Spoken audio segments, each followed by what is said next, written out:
You're listening to Sox in the Basement, a production of the Broadcast Basement Limited, where every show is 30 minutes of good and comes from a basement bar on the south side of Chicago.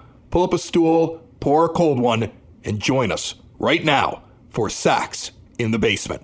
Heard everywhere podcasts can be found, and always at soxinthebasement.com. Belly on up to the 9-foot homemade oak bar. Pour yourself a cold one. My name is Chris. His name is Ed. 30 minutes of Sox for fans by fans happening right now. And it's all brought to you by Family Waterproofing Solutions. Check out everything they have to offer at familydry.com. Remember to mention Sox in the Basement. You get money off. If you have water coming into your house, they will fix that. If you want to prevent it getting into your house, they have all kinds of different ways to get that water out of your house and away from your property, either in the basement or along the foundational line just outside the house. So many different things that they do. Once again, check them out at familydry.com or give them a call 24/7, 708-330-4466. My friend, I want to have a show today that is strictly White Sox fan service. Like something that is just like, I want to interact with the fans, and I kind of have to because I completely screwed up. Oh, really? Yeah, I totally screwed up. How'd you screw up? We launched a new version of Sox in the Basement, and we went through this service that I found that, it was basically a great way to integrate how the podcast can be consumed by people. And then also gave an opportunity for your blog, Mismatched Sox, to be integrated in as well, and it gives us a chance for people when they're on the website to leave voicemails. There's a little microphone that shows up in the bottom right-hand corner on whatever device you're using. If you don't see it right away, start scrolling, it pops up. When you hit that, you can send us a voice message. You can also leave comments. You can send us messages, and then I just never checked any of them. So for the entire month of August, I never checked any of the messages. So we give people all this opportunity to come and interact with us. Right. To tell us what they want to hear as far as how they want us to break down White Sox baseball. Right. Or topics they want to discuss or criticisms or comments, and you ignored them. I didn't ignore them. I just kind of forgot that we had all of that stuff. Like, it was like... yeah, okay. Like, I was enamored with the idea that there was a search engine where you could, like, find any topic that we talked about just by going on soxinthebasement.com and finding it.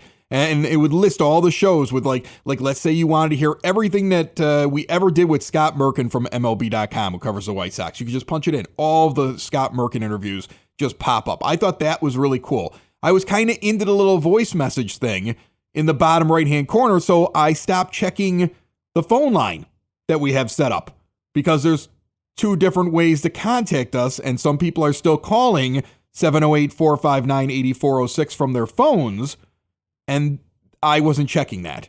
So I have a voicemail. In fact, let's start with the voicemail right now. Then I want to get to some of the listener comments, and then I have a listener that's going to be joining us who has been interacting with us on Twitter. I think the guy is really interesting. He's never been on one of these podcasts before, and I'm going to bring him in because he has been finding some really incredible stats and little nuances to the game and some really fun stuff, especially as we enter September for White Sox fans that are wondering, are we leading by too many games? What is an indication that we might have trouble in the postseason? What is an indication that we're going to do well in the postseason? There's some history there, so we're going to have him on as well. But let's get to the voicemail first as we do a little White Sox fan service here on Sox in the Basement, and I finally, I guess, listen and read everything that people have been sending us for the last month or so. Hey, Sox in the Basement guys. Dean from Lyle. Just some general observations after the Sox Cubs game on Friday. Dallas Keuchel is working unbelievably slow. Dallas Keuchel is the modern day, and should be the modern day Mark Burley. Cutters in, change out. Cutters in, change out. And this is 3 times in a row that he has come out of his pregame bullpen session and just doesn't have the feel for either pitch. I don't mean to, this is a seasoned vet. Obviously, he's got to figure it out, right? But what about Kurt Hassler? I don't mean to point the fingers at the bullpen coach, but that's got to be corrected before he literally takes them out. Anyway, not going to get too negative on that.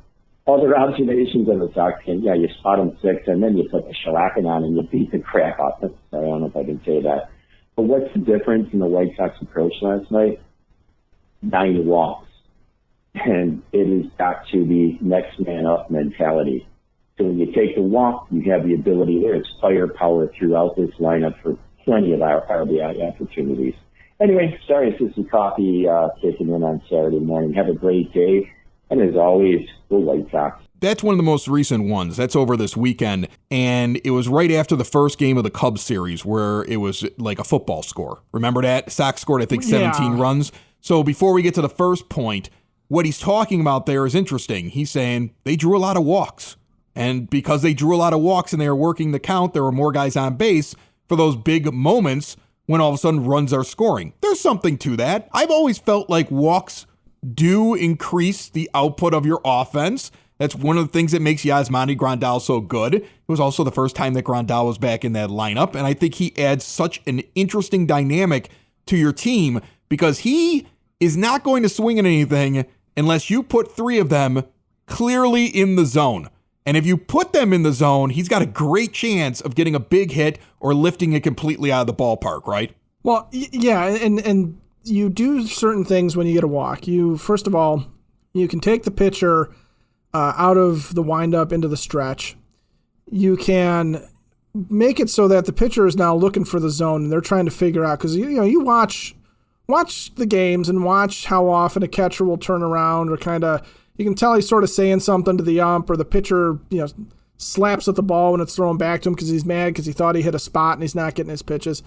Those types of things, they do get in pitchers' heads. So yeah, you get a walk, you get a guy that's on base, and it is going to get that pitcher now trying to just get a strike over, and that's where a guy can do some real damage. So I don't think that that's a bad observation in any way, shape, or form. In fact, I think you hit it on the head when you said that Grandal being back and a guy that draws walks and a guy that works counts being back in that lineup, and the way, the impact that he has had this year has been primarily through just getting on base or using the power.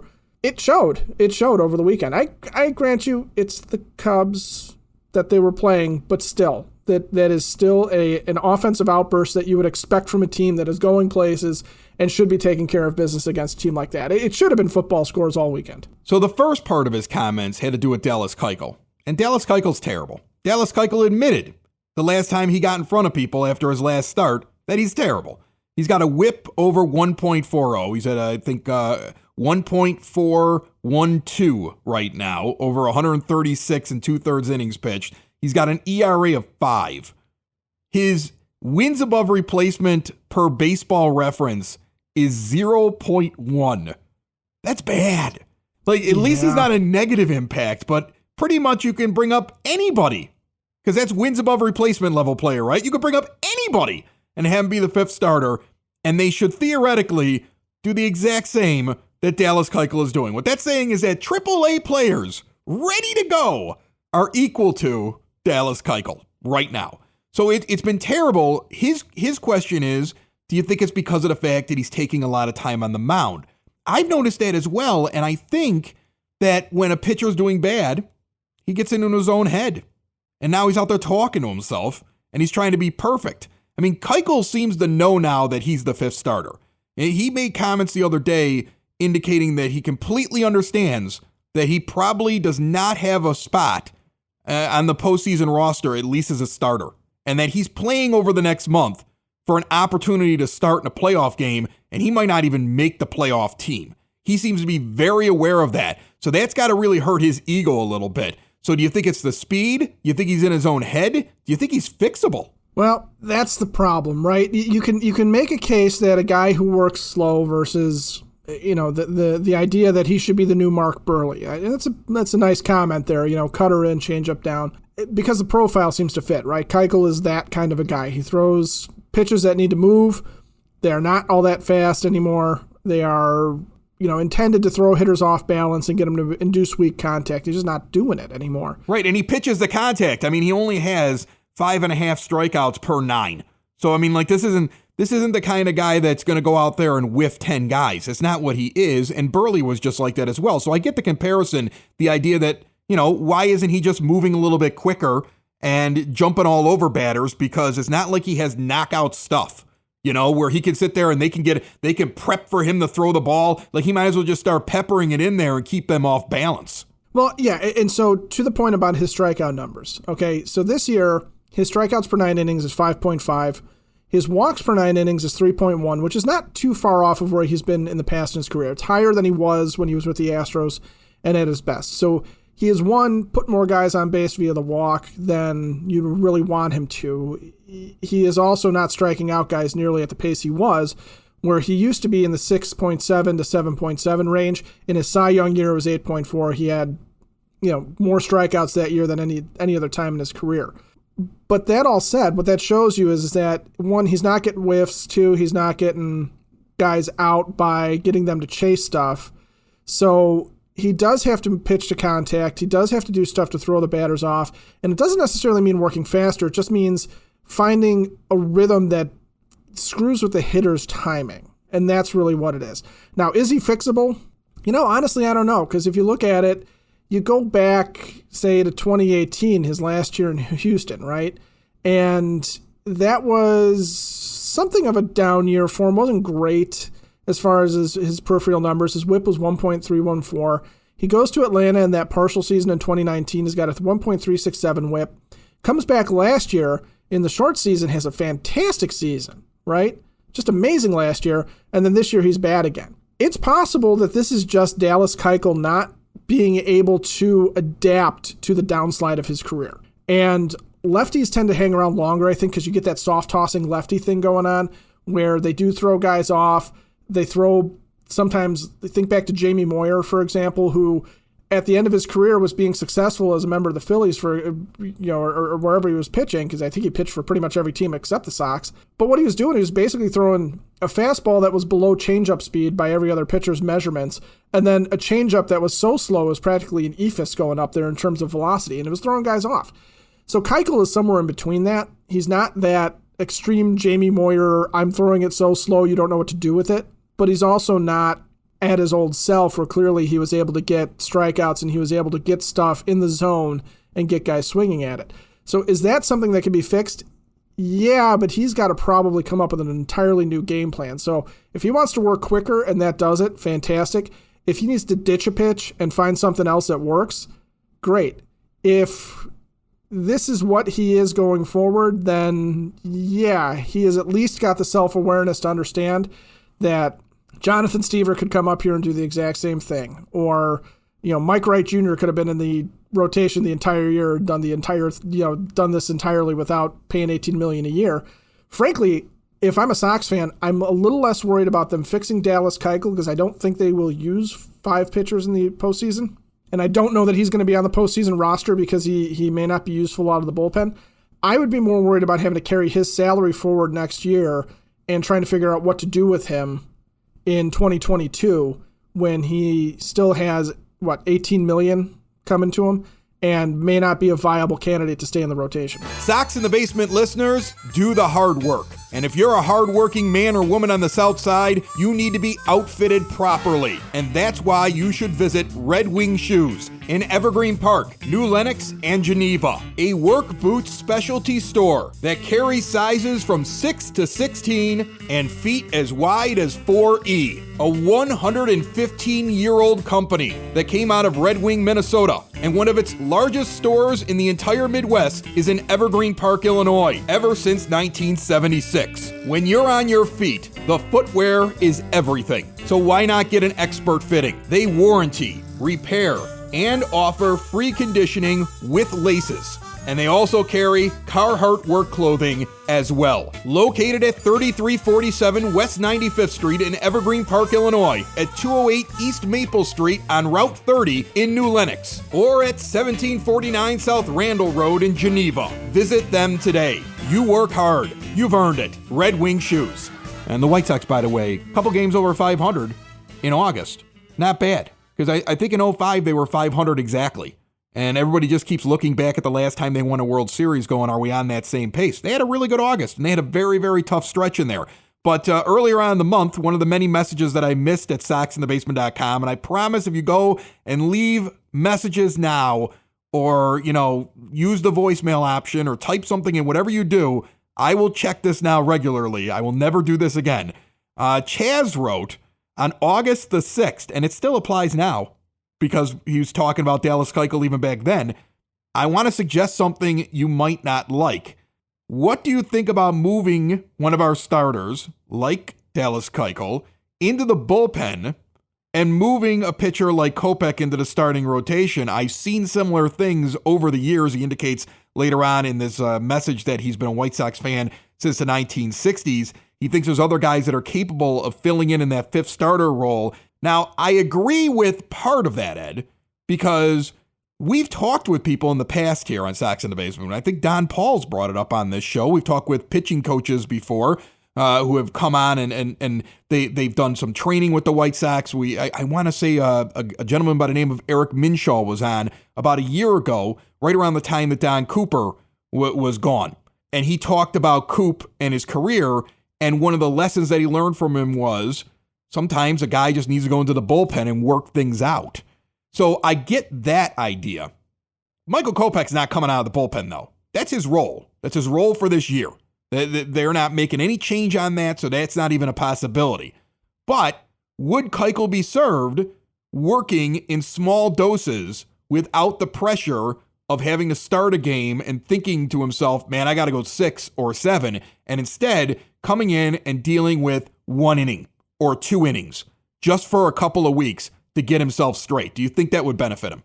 Well, here's a name coming out of the bullpen that you're also not going to necessarily like, but Ronaldo Lopez. I'm fine with it. May have earned himself a spot as this team starter, right? Fifth starter, rather. I would say, if you're going to put Keuchel in to the pen, then he assumes the same role that Ronaldo has right now, where they're using him as a long guy, right? And they're basically using him in a situation where he is, that first guy out of the pen in case somebody runs into trouble, and that somebody happens to be Dallas Keuchel seemingly more often than not. So if you were to flip those two guys and you're going to say, look, here's what we're going to do. We are going to use Ronaldo as the fifth starter for when we need a fifth starter. Dallas, you're going to be the first guy up. So we're going to let you know you're going to pitch on days when Ronaldo is pitching. But I am going to use you for an inning here or there. And because you don't want to necessarily do something, I think, where Dallas Keuchel, who has been on a routine for years, where he's a starter every fifth day or so, and he's got his scheduled bullpen, he's got his scheduled side sessions, all those things. You don't want to necessarily take him out of there, because then there's a chance that he could come in. If you got to use him back-to-back days or something like that, maybe he's not properly stretched out and maybe he gets hurt. And that doesn't do anybody any good either. But if you were to sit there and say, yeah, we're going to put you in low leverage situations where we need them, or you're going to follow the starter if we get a starter who runs short, and it might be, keeping an eye on Lopez, who's just not stretched out as much, not because he hasn't been a starter in the minors this whole time, but just because he hasn't gotten deep into games, because down in Charlotte he wasn't very good, but up here he's been really good in short doses. So something like that might work out, and maybe that does help him find something, whatever that something is. The other thing, too, is that maybe it is a situation where this is a part of his career where Dallas Keuchel can find something in the pen that makes him a really exceptional high leverage reliever, where sometimes guys go into the bullpen and they find that, look, if I shut it down to a couple of my best pitches and I can put more effort in there because I'm not trying to save myself for later innings, I'm not trying to pace myself, but I can come out and I can throw harder, or I can put more effort into it, or I can try and get more spin out of it, whatever, then maybe they do come up with something there where he's got it. At this point, if Tony announced that Lopez was starting and Keuchel was going to move to the bullpen, I wouldn't bat an eye. I would just be curious as to what Keuchel does. And I don't think there's any way to know until you put him out there. But on the other hand, I kind of understand the fact that they're up by, double digits or near double digits, and they've been that way for the last month or so to the second place team, which has been the Indians for the majority of it. And the Tigers have fallen back a little bit. So when you have that big of a lead and your magic number is about to break 20 and get into the teens, do you want to mess with the head of a Dallas Keuchel by moving him into the bullpen when in reality, you're just giving him his bullpen innings in inning 1 and inning 2. And if he's going well, then you just have a short leash on him. So it's an interesting thing. I still think that psychologically, if he knew I'm only coming in for this 1 inning, or I'm only expected to get 6 outs, and he was coming out of the bullpen, it might change the way that he's thinking enough that he could carry it over next year. I don't want to lose the guy in the next seasons. We've got him for 2 more years. So I don't want to lose him going forward. On the other hand, right now, from this point until the end, it's all about winning the World Series. If you're not good enough, you don't get to go. You don't get to go into the postseason. If you're not good enough for the start, you sit on the bench. If you're not good enough to go out there and pitch in the opening innings, maybe you're a relief pitcher. If you're not good enough to be in the 6th, the 7th, the 8th, or the 9th, if you're the 5th or 6th relief pitcher out there, you may never be seen in the postseason unless there's a blowout one way or another. It's going to very quickly become the intensity of who is the best guy that's available at this moment, and feelings be damned. And at least Keuchel is starting to figure that out.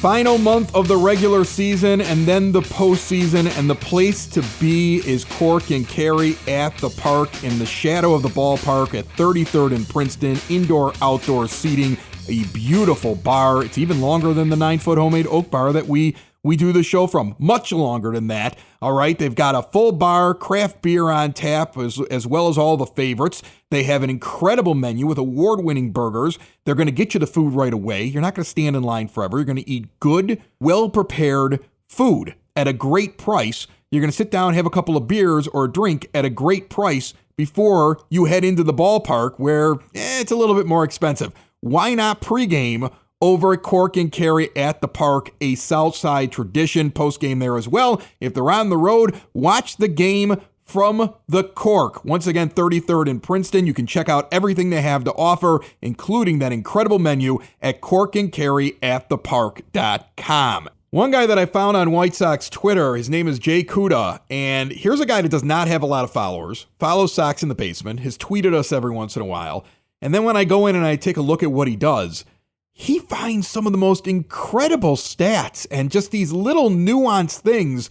We've mentioned a few of them over the last couple of weeks here on the show, and I wanted to bring Jay on and say hello. How are you, Jay? Doing good. Thanks for having me on. Oh, thanks for jumping on. Thanks for listening to Sox in the Basement. If somebody wants to follow you on Twitter, it's at JAY Kuda, CUDA. Very simple, very easy to find. The thing that stuck out the most to me, you did a breakdown over the last 10 or so years. Since the 2009 season when the Phillies won the World Series. And what you were trying to show is that you don't have to be in a pennant race in the final month of the season to win the World Series. I think a lot of people feel that way because they remember how the White Sox, the Indians closed in on them. It got really close, and then they were able to pull away at the end, and everybody's like, well, that's what motivated them to win the World Series. Being out by a ton of games scares me. But what you showed, with the exception of the 2010 Giants, who were a game and a half behind for the wild card and had a couple of must-win games, and the Cardinals the next year, who were in several must-win games, everybody else from 2009 through even last year with the Dodgers, all of those teams pretty much had it locked up September the 1st. Like, not officially. They hadn't clinched yet, but they had big, giant leads, most of them with double-digit leads or close to double-digit leads, right? And then they went on to win the World Series anyway. Yep, exactly. Yeah, stress-free Septembers. I mean, really, like those two teams you mentioned back 10, 12 years ago were the only two that really had some, stressful must-win games in September. And one of the other interesting things I found was that, despite that, most, if not all of the teams that won the World Series in the last decade have been hot in September. 18-8, 19-10. With the exception of the Royals, which is kind of an outlier. They were like 11-19 or something in September before they won it all. So, just like you said, it's definitely a misconception that, you got to be hot or you got to be, in a tight race, stressful situations leading into the playoffs. Really not the case at all. Yeah, it looks like you can have a big lead, but you better be winning. Like if you're not winning more games than you're losing in that final month, it doesn't bode well for you. But if you've got a lead and you're still winning games, that seems to be the important thing in what you were able to find. At least since 2009. Yeah. I just want to go over the last few teams that won a World Series, what they did in September. Dodgers went 17-7 in 20. The Nationals went 17-11. The Red Sox only 4 over in 2018 at 15-11. The Astros in 2017 went 20-8. The Cubs in 2016 went 17-10. So it's not only winning, but really getting hot in the last couple of weeks. So while it might have been the dog days in August and trying things out, at some point, Tony's got to press down on the gas right now and get this team up to that level where they're crushing people in the last couple of weeks of the season. That's kind of how I feel. Even though Tony's 2011 Cardinals, they did go 18-8 in that final month. That was the thing with that Cardinals team is that they were one of the lowest winning teams in history to win the World Series, but they got hot at the right time. Right, because they were 5 games back on September the 1st in 2011 for the wild card spot and go on to win the World Series. But generally, you've got to get the gas going. You got to gas up the car and speed things up going into it. You got to have some momentum going into the postseason. Yeah, you do. 2005, the White Sox went 17-12. In case you are out there wondering, and as to what the last team that we rooted for did this. But yeah, you do. You have to pick it up in September.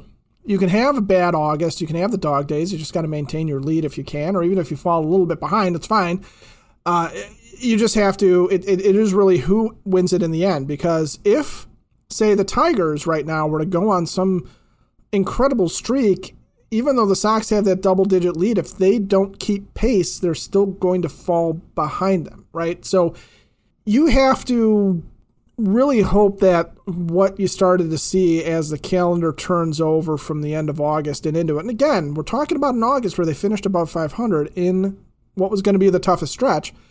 They got to keep it up, and they got to put the hammer down a little bit and, really pick on these teams that are coming up that are the easy teams to get, and then try really hard to compete with anybody that they have left that is in a good position or happens to be hot, regardless of record. Because I think towards the end of the season, too, you have teams that are just saying, I'm going for broke. You got players who are playing for next year. You got pitchers who are trying to prove something or maybe have found something over the slog of a long season. Maybe that'll be Dallas Keuchel. That would be wonderful. But those types of things, I think, pop up. I promise in the future, if you go to soxinthebasement.com and you use a little microphone that's in the bottom right-hand corner of your screen, if you don't see it right away, start scrolling, and you leave a voicemail, I will play them now. If you decide that you want to call, and just call into the 24/7 number, I was going to take it down. And then I thought to myself, well, is anybody still calling this? They are. 708-459-8406. I will now check this on a daily basis. I will not forget. If you want to leave comments, if you want to send us a message, you can do that through soxinthebasement.com. As we do a little White Sox fan service, and I make up for the fact that I was lazy this last month and didn't answer any fan questions, you have another 2005 White Sox stat you want to share. Well, let's just allay fans' fears, okay? Because the other narrative that we've had is they suck against teams that are above 500 and potential playoff teams, and they're not going to win the World Series if they're not beating up on those teams too. Well, I'm going to run across a couple of teams from 2005. I want you to guess how they did against that team. 7 games against the Boston Red Sox. What do you think the White Sox record was in 2005? I don't know. Just throw it at me. 3-4. In the ALCS, they faced the Los Angeles Angels of Anaheim, of Southern California, of Orange County, somewhere near Los Angeles, and probably on fire right now. 10 games, they were 4-6 against the Angels. The New York Yankees, who won the AL East that year, 6 games against them, they went 3-3. The Oakland Athletics, who came in second place in the AL West, they went 2-7 against them. And heck, they went 3-6 against the Rangers, and they weren't even above 500. So I don't think there's a correlation here, folks. I remember the whole thing with the Angels. I remember that being such a thing in 05. You're right. Everybody's kind of focusing on, well, what did they do this year against those teams? Can we match up against them? First of all, we didn't have the lineup that we're going to have when we walk into the postseason. We're not going to have that lineup. Correct. Tony's not playing Liuri, in 3 of the 7 games of a 7-game series. Like, that's not happening. Right. All right. He's sitting on the bench. There's not going to be like rest time. There's not going to be experiment time. There's not going to be, Luis Robert has 3 scheduled off days during this series of the ALCS. Like, that's not happening. Yeah, Tim Anderson's leg is a little sore, so we're just going to rest it today. Everybody's playing every day. You're getting the real lineup every single day. So you have a very different team that's going to go out there. So that's the first thing. Secondly, you're right about 05. I remember they could not win on the West Coast. Not only in 05, they couldn't win on the West Coast. It's seemingly forever. It was a thing. It was like rookie left-handers. Rookie left-handers and West Coast trips, they were just toast. Right. So as we went into, after we beat the Red Sox, I went to game 1 of the ALCS and we lost that close game. And it felt heartbreaking at that moment. I don't know if a lot of White Sox fans remember this. The Angels had played well into the early morning hours the night before and had gotten no rest. And the whole day it was like, how are the Angels even going to play, let alone beat the White Sox in Chicago with no rest? And we lost that game. And it was like, oh no.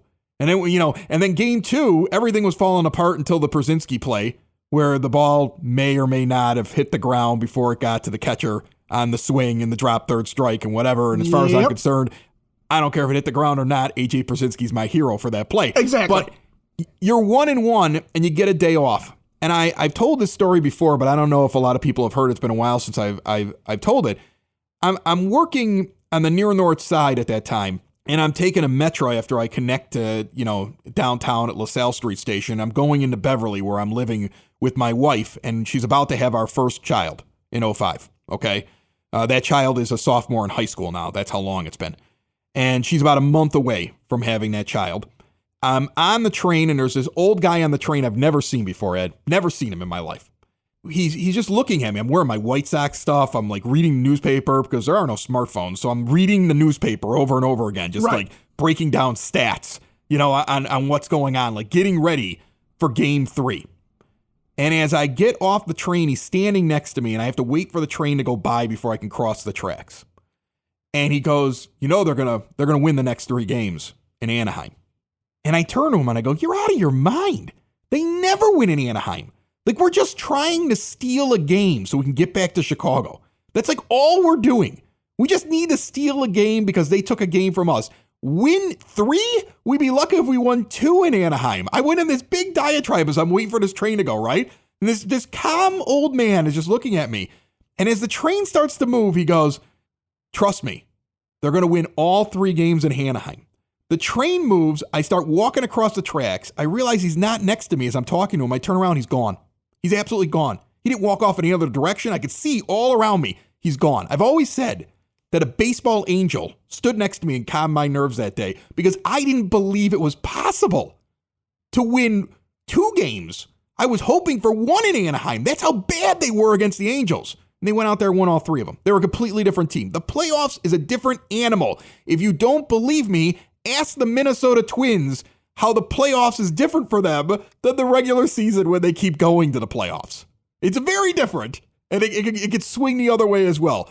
Get in, and if your manager's ready, if you're playing your best guys, if you're a little hot, like we just talked about earlier on this show, you've got a great chance of going all the way. And so I'm not as concerned about who they faced already this year and how they did against them. They get in, they win the Central. If they're hot, if they're winning in the last few weeks, look out, because this team can run all the way through it. That baseball angel, by the way, was no angel. It was just a really bitter Tim Salmon who happened to be on the train with you. And he was bitter because he had just retired and then the Angels got good. Sox in the basement. Sox in the basement. Sox in the basement. Sox in the Basement. Heard everywhere podcasts can be found and always on soxinthebasement.com.